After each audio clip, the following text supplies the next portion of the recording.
A crisis. It never really asks permission, does it? It just hits. Could be a data breach, maybe a product recall, or that social media post that just explodes overnight. And when it happens, communications leaders, well, you need to be ready instantly, flawlessly.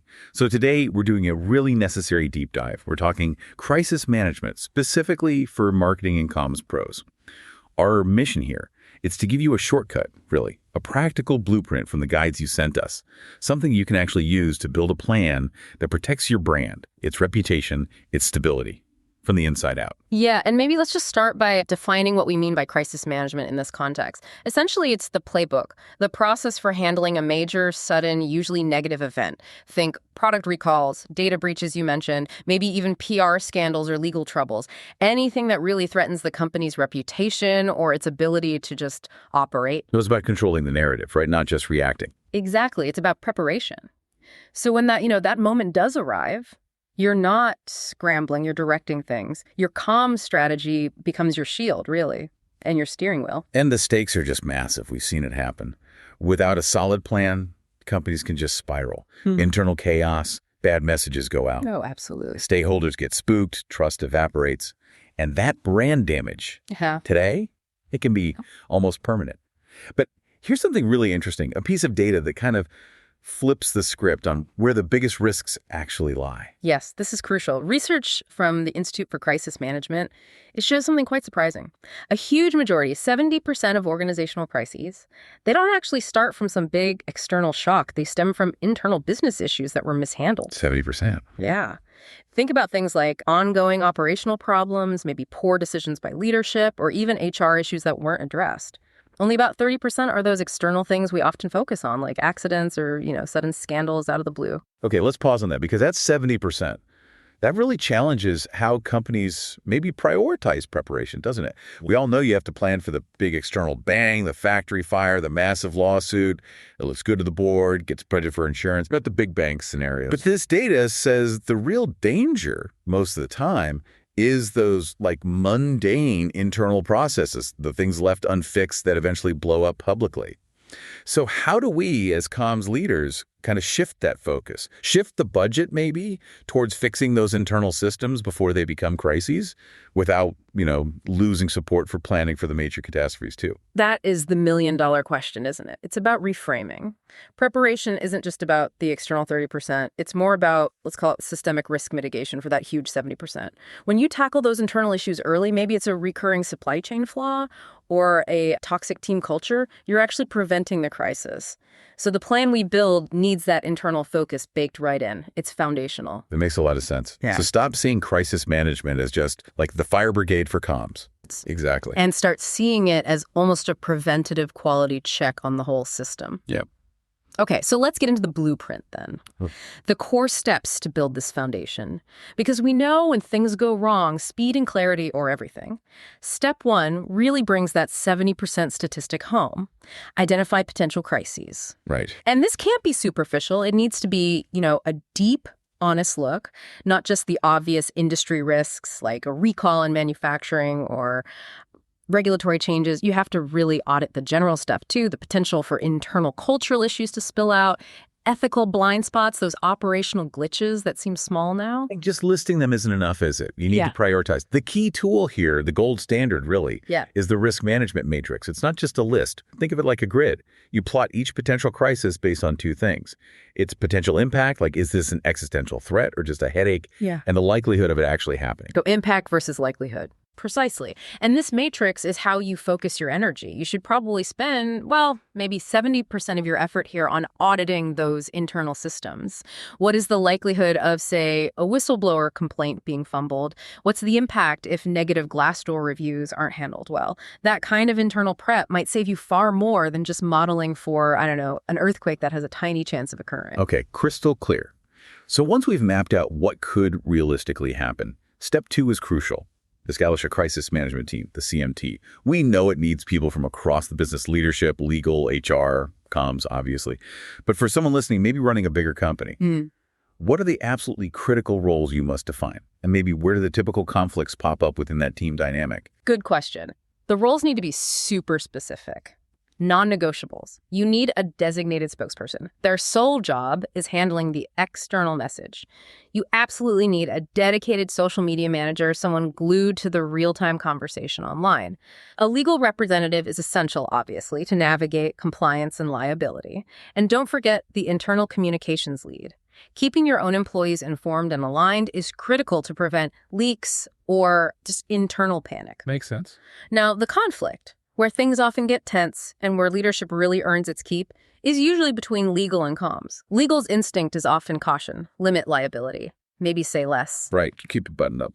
While comms feels the pressure for speed, for transparency, for protecting that reputation now, the person leading the CMT, often an executive, needs to be really skilled at managing that tension, pushing for as much transparency as legally possible without, creating bigger legal problems down the road. Speed is vital, but rushing without legal, okay, that can be disastrous. That's such a critical point. The CMT isn't static. It's this pressure cooker where different priorities clash. Which leads us right into step 3, which is all about execution. Develop your brand's key messaging, because even if the team is fast, if the message itself is wrong, the brand still takes a hit. Exactly. Crafting that message, that's the art of directing the narrative. Our sources really hammer this home. Effective crisis messaging needs to tick 3 boxes. First, it has to be clear and concise. No corporate jargon, no defensive waffle, just straight talk. Second, it must be honest and transparent. That means acknowledging the problem, taking responsibility where it's due. Okay, but what about that honesty and transparency part when, say, legally you can't confirm all the facts yet? Or admit fault because an investigation is still going on?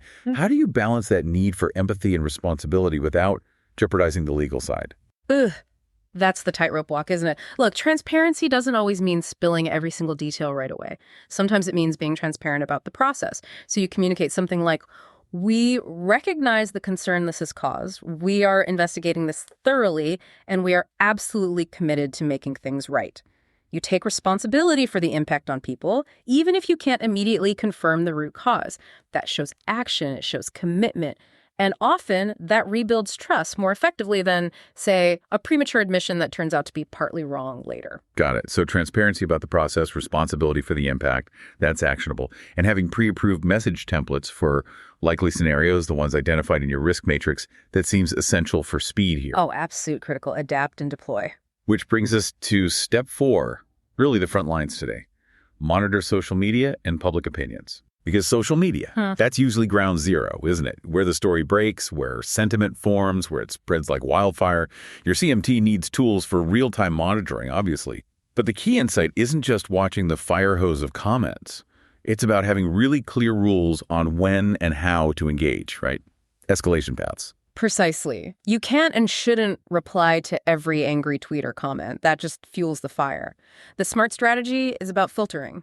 You identify the, say, 5% of comments or direct media questions that are fact-based, maybe spreading misinformation that needs correcting, or are from key stakeholders.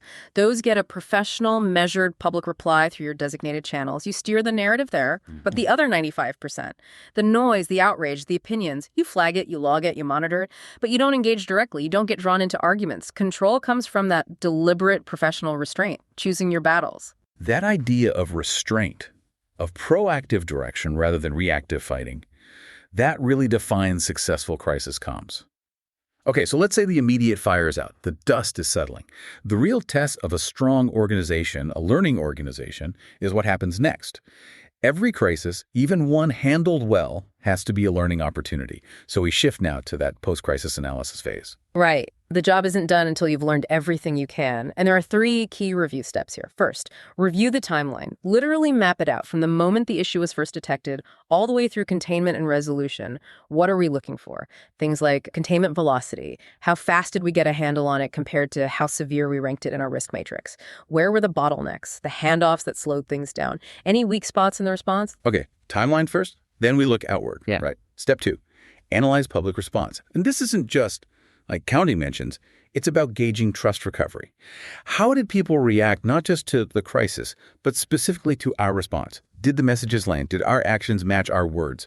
You measure this by looking at sentiment shifts, maybe customer feedback, stakeholder reactions over time. Exactly. And then, crucially, we look inward again, which brings us back full circle to that 70% number. Step 3 is evaluate internal response. This is the internal debrief, the post-mortem. Did everyone on the CMT know their role? Did they execute it properly? Were there communication breakdowns, maybe between legal and comms, like we discussed? Or HR and the frontline managers?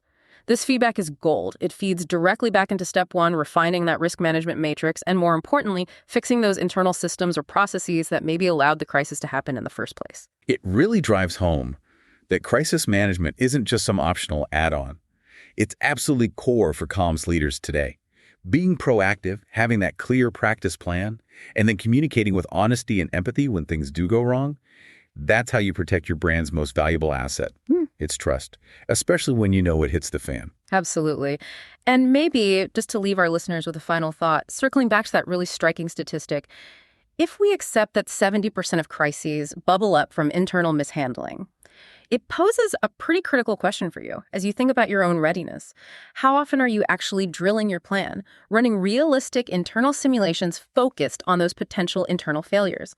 Because if internal issues are the main risk, shouldn't consistent preventative practice be the main focus? Ensuring those problems never even get the chance to become public crises. That continuous refinement, that's the real key to resilience.